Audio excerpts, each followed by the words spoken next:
Buonasera e ben ritrovati con l'informazione flash di New Sicilia, i principali titoli del pomeriggio. In un report elaborato dalla CGA di Mestre è emerso che sempre più impiegati non lavorano in condizioni favorevoli. Nei dati elaborati, i lavoratori della Sicilia risultano tra i più insoddisfatti in Italia. Aggiornamenti sulle condizioni di salute di Cateno De Luca. Il leader di Sud Chiama Nord sta migliorando ma continua ad essere ricoverato al Policlinico di Messina per una polmonite acuta. Lunedì prossimo previsti nuovi accertamenti medici.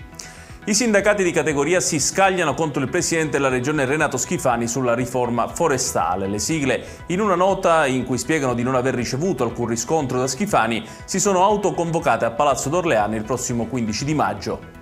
Telecamere di sorveglianza e filo spinato per proteggere un fortino della droga. Questo è ciò che hanno scoperto i poliziotti di Lentini, nel Siracusano, che hanno arrestato due uomini di 23 e 36 anni per spaccio di sostanze stupefacenti.